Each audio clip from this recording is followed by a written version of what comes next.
আসসালামু আলাইকুম প্রিয় দর্শক, ইসলামিক জীবন চ্যানেলের পক্ষ থেকে আপনাদের সকলকে জানাই আন্তরিক শুভেচ্ছা ও অভিনন্দন। আজ আমরা কথা বলবো অত্যন্ত গুরুত্বপূর্ণ ও ফজিলতপূর্ণ একটি দোয়ার, যে দোয়াটি পাঠের মাধ্যমে আমরা দুনিয়াবী সকল কল্যাণ ও আখিরাতের সকল কল্যাণ হাসিল ও জাহান্নামের ভয়াবহ আযাব থেকে রক্ষা পেতে পারি। তাই দোয়াটি খুব সহজে শিখতে ও নিয়মিত আমল করতে ভিডিওটি সম্পূর্ণ দেখার অনুরোধ রইল। আর এই দোয়াটি স্বয়ং মহানবী সাল্লাল্লাহু আলাইহি ওয়াসাল্লামও বেশি বেশি পড়তেন।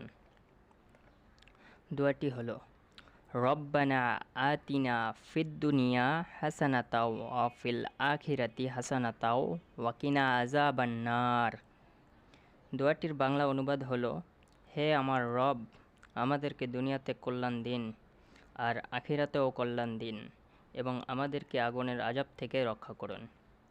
দুনিয়া ও আখিরাতের উভয় জগতে সফলতার জন্য মুমিন ব্যক্তির এই দোয়াটি হলো আল্লাহর দরবারে সর্বশ্রেষ্ঠ প্রার্থনা। সহিহ হাদিস থেকে জানা যায়, আনাস রাদিয়াল্লাহু আনহু থেকে বর্ণিত, রাসূল সাল্লাল্লাহু আলাইহি সাল্লাম তার জীবনে অধিকাংশ সময় এই দোয়াটি বেশি বেশি পাঠ করতেন। তাই আমরাও এই ফজিলতপূর্ণ দোয়াটি বেশি বেশি আমলের মাধ্যমে দুনিয়া ও আখিরাতের উভয় জাহানের কামিয়াবি হাসিল করব ইনশাআল্লাহ। এরকম আরও ফজিলতপূর্ণ দোয়া, হাদিস ও ইসলামিক আলোচনা শুনতে ইসলামিক জীবন চ্যানেলটি সাবস্ক্রাইব করে পাশে থাকা বেল আইকনটি বাজিয়ে রাখুন, যাতে করে পরবর্তী ভিডিওটির নোটিফিকেশন সবার আগে আপনার কাছে চলে আসে। ভিডিওটি দেখার জন্য ধন্যবাদ সকলকে।